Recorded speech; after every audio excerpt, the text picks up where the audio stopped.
So a couple of days ago, I made a video about SkyDoesMinecraft being exposed by his former girlfriend Elizabeth for a variety of horrible things, such as domestic abuse, threatening to kill his friends, stealing money from companies to buy drugs, and also sexual assault and pedophilia. So after Elizabeth's document was published, more and more people started coming out and talking about their experiences with Sky, and today I thought we'd have a look at what they said. I realize I need to make a proper statement. There's just so much to remember. It's taking me longer than expected. He gaslit me to believe my conversations with my male friends was cheating, and the one time I was physical with someone else, Adam and I were on a break at that time. The only time I ever kept our son away was when we didn't have an active parenting plan set up to ensure I'd get him back after visitations. Instead of waiting for the parenting plan, Adam let Keemstar manipulate him into having a mental breakdown on Drama Alert. Since we're digging up all the news, I remember the time Adam wrote a love song for another girl and played it for our co-workers in front of me. My co-workers were like, "Aw, it's so sweet, he made that a song about you."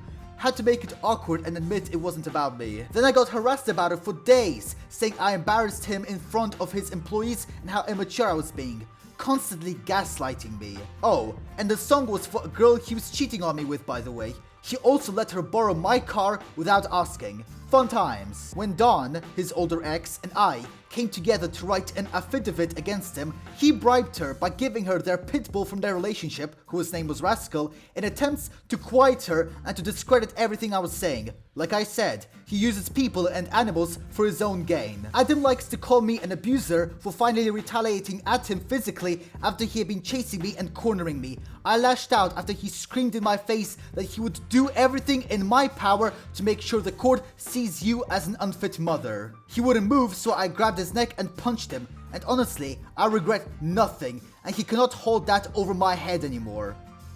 Sad part is when the cops came. I didn't tell them about him physically restraining me or screaming at me. I was scared the public would find out, thus making him lose his job, thus leaving my son with no support as I didn't have a job at the time. I spent my son's first Easter in jail because he wouldn't send money to his parents to help bail me out. I sat there for 5 days. Then he tried to dox me with this information to his millions of followers to get them to mob me.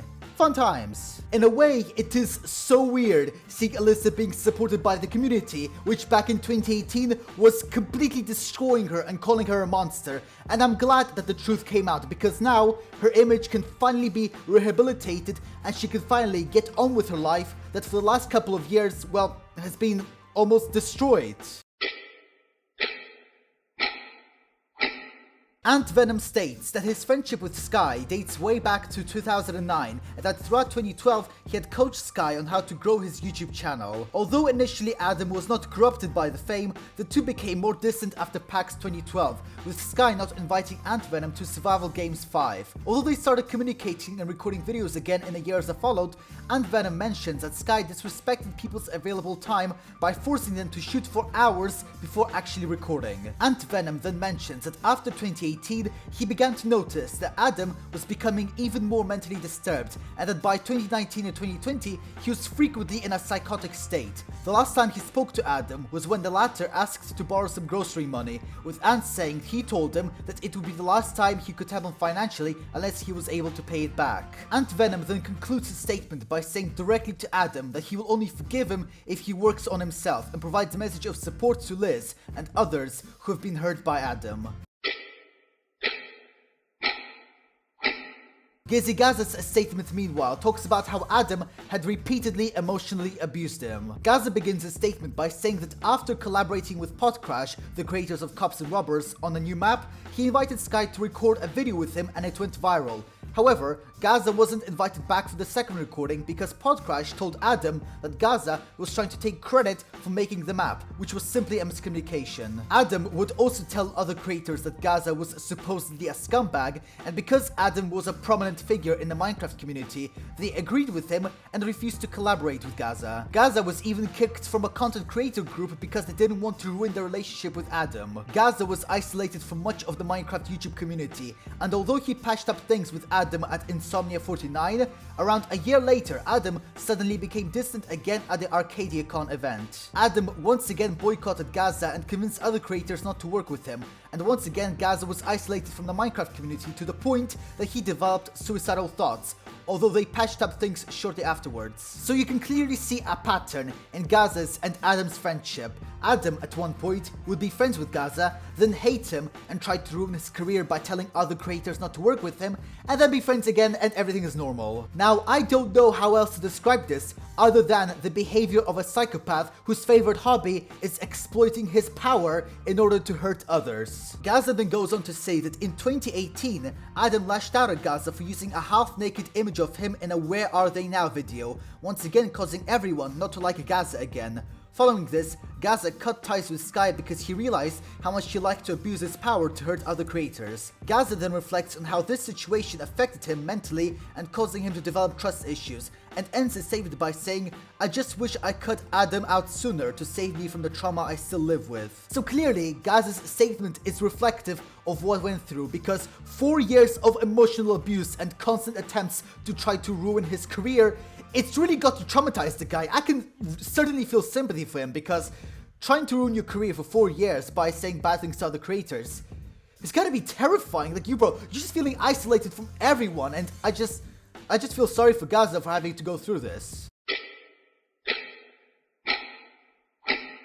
Nick writes that in June of 2017, he reached out to members of Adam's circle in order to gain some experience in filmmaking, eventually meeting Adam about 3 months later and beginning to interact with him on a mutual level, even being invited to his birthday party. Nick then writes that throughout 2018, Adam began doing more drugs and would lock himself in a studio where he would consume enormous amounts of mushrooms. During that time, Nick accidentally broke Adam's bong, and one of his friends took the blame for him, causing his friendship with Adam to break down. On May 20th, 2020, Nick visited Adam and noticed how his house was a mess and how disconnected from the world Adam was, with Adam opening up to him about how he was in a dark place and how Nick had helped bring his house back into a livable condition. On June 16th, 2020, Nick visited Adam again, with Elizabeth picking him up at the airport. And when Nick asked who Elizabeth was, Adam replied, "Some Tinder girl, but I don't ever see her being my girlfriend." Keep in mind that Adam said this while Elizabeth was pregnant. How fucked up do you have to be to say that as your girlfriend is pregnant? During the week, Adam once again slipped into a delirious state, with Nick even having to bathe him while Adam made baby noises. Nick writes, "I finally went home and began to see the event of what was being hidden from me unfold, beginning with the birth of Delilah. Finding out he lied made me a bit jaded, and my responses and contact with him was limited." In August of 2021, Adam suddenly called Nick and began hitting on him and telling him he was available, even though Nick at the time was dating someone else. Nick then concludes his statement by writing, "Eventually, I reached out to Elizabeth and she explained what he refused to. I kept Adam added, and he would reach out randomly during the year with strange requests, like to add him on Facebook and work on videos. He's since pretended to move on and tried to surround himself with new shields to defend the character he presents now versus the one who disregarded so many of the people he claimed to love. Adam is a lying, manipulative narcissist who should not be in a position of power, and I'd warn against trying to help.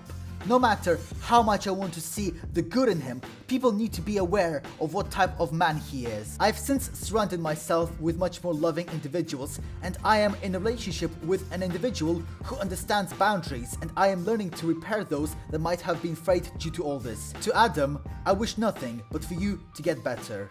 I owe this to Elizabeth." It just seems shocking to me that such a prominent individual with such a large fan base could be that much of a scumbag and exploit multiple people for his own purposes, or even just for no reason at all, just for being a psychopath.